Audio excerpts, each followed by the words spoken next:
नमस्कार शेतकरी मित्रांनो, शेतकऱ्यांसाठी अतिशय आनंदाची बातमी आहे. शेतकऱ्यांना आता वार्षिक ₹15,000 दिले जाणार आहे. अशी माहिती राज्याचे मुख्यमंत्री श्री देवेंद्र फडणवीस यांच्या माध्यमातून देण्यात आलेली आहे.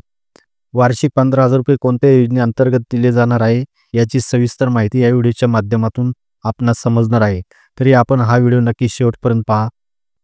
आणि मला या गोष्टीचा आनंद आहे की महाराष्ट्रामध्ये आपण त्यालाच अनुसरून नमो किसान सन्मान योजना सुरू केली आणि मोदीजींच्या 6,000 रुपयाबरोबर महाराष्ट्राचं सरकार देखील 6,000 रुपये देतं आणि लवकरच आपण हे 3,000 रुपये त्यात अजून वाढ करणार आहोत. म्हणजे वर्षाला 15,000 रुपये हे आमच्या शेतकऱ्यांच्या खात्यामध्ये या योजनेच्या माध्यमातून निश्चितपणे त्या ठिकाणी जातील.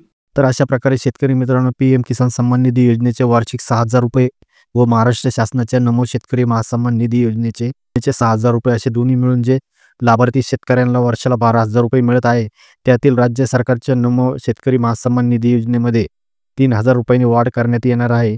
त्यामुळे लाभार्थी शेतकऱ्यांना आता दोन्ही योजनांचे मिळून वार्षिक 12,000 रुपयाऐवजी 15,000 रुपये देण्यात येतील, अशी माहिती मुख्यमंत्री श्री देवेंद्र फडणवीस यांच्या माध्यमातून देण्यात आली आहे. त्यामुळे नमो शेतकरी महासन्मान निधीचा जो येणारा हप्ता आहे, त्यामध्ये शक्यतो वाढ होऊ शकते. तर शेतकरी बांधवांसाठी अतिशय महत्त्वाची अशी माहिती आहे. ही माहिती नक्की आपल्या जवळच्या शेतकरी बांधवांना नक्की शेअर करा. धन्यवाद.